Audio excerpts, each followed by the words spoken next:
Okay, I'm sitting in the conference room at PSR. I like to get updates regularly on what's going on in the financing section. So instead of calling up my friend Dave, I thought I would get my favorite lender in front of the camera with me, and we could talk about it and get you up to date right here. So this is Dave Anzueto. You can introduce yourself because you're right here. Hi everyone, great to be here. Thanks Lori for having me. My name is David Anzueto and I'm with First Savings Mortgage. We're headquartered right in McLean, Virginia, and I've been working with Lori for many, many years. Yes, awesome.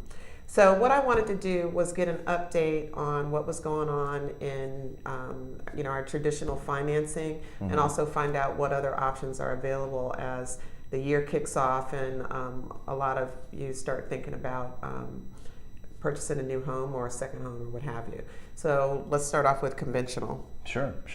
So right now they increased the loan amount for your conventional loans, your Fannie Mae, Freddie Mac loans. You can go all the way up in our general areas is deemed a high cost area, so you can go all the way up to $765,600.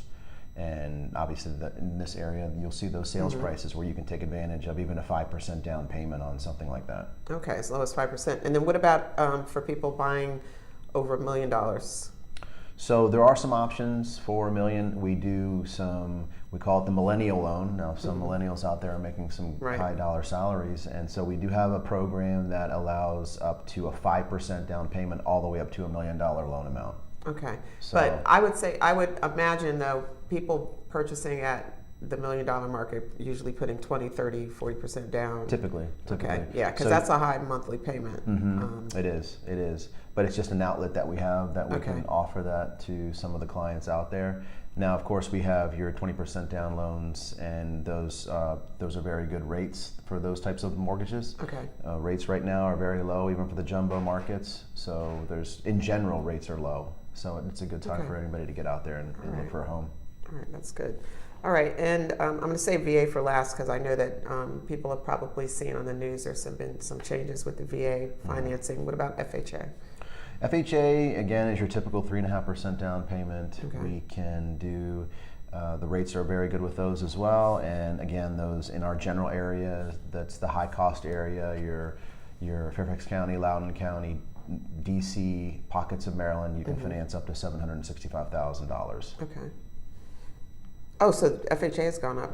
Yes. As well. Okay. And so VA? VA now, VA has changed the dynamic quite a bit. They are allowing the veteran, if the veteran obviously can qualify, you can go all the way up to $1.5 million as a loan amount, up to 100% financing, and those rates are incredible. Okay, but are you seeing people purchase 100% financing for 1.5?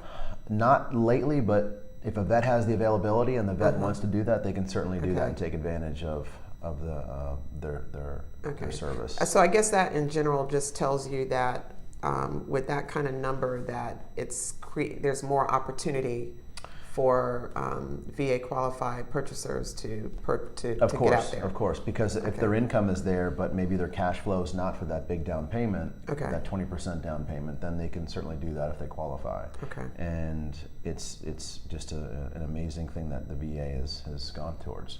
Okay. So, and in this area, you'll find those home prices that can go up to those levels. Right, that's true. So do you have, are there any other programs that you guys have as an option? It's fine, it happens. So any other programs you guys offer for savings? Yeah, I mean, we're going to have your normal loans that a lot of people can offer. I think the big difference with us is that we're very efficient in the way we do things. We try to streamline things with technology, so we can get loans closed very quickly as soon as 10 or 12 days if you need it to happen. We try to get the documentation in order right away, so we try to position your client the best way possible to get the house. And I would go so far as to say this isn't just like a advertising statement on your part.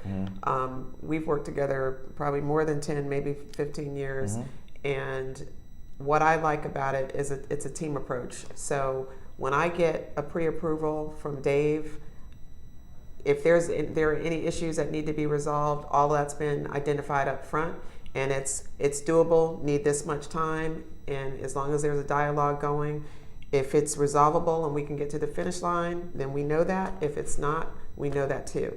And that's really important because when you're purchasing a property, you need to have all the windows open, all the doors open so you can see what needs to be done on the way there. No surprises. Don't like surprises. No one does. At the end, yeah, none of that. So I appreciate you for that. Thank you. So if somebody wants to, what documents are required right now for loans?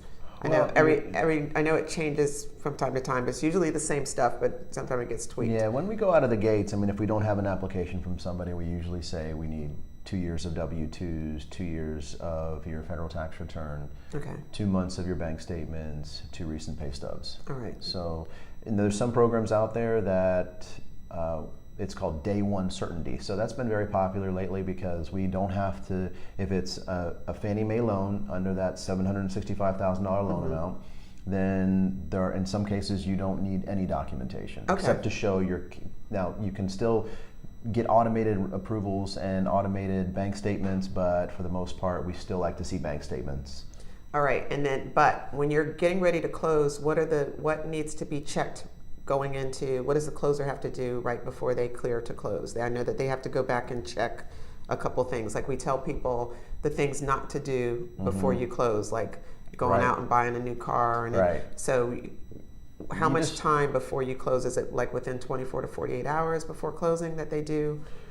Well, we want to make sure throughout the process it's very static on credit profile. We don't want you to go out, we don't want the clients going out and trying to get extensions of new credit cards, like you said, or installment loans or anything like that. It's best to stay pretty consistent. But if you have an emergency and you need something, I would just recommend giving me a call and we can go through that and then we can document it accordingly. Right. But we try to have you clear to closed within the best timing that we can. So as long as we communicate, we work together, and we get the documentation in order, we can get everything to closing very efficiently. Yeah. Okay. All right. Well, that's good stuff. So my February issue of my newsletter will come out. We're going to have a little more details, or recapture some of the things that we talked about today. So that'll be in there. So look for that, and I'll talk to you soon. Thanks. Thank you.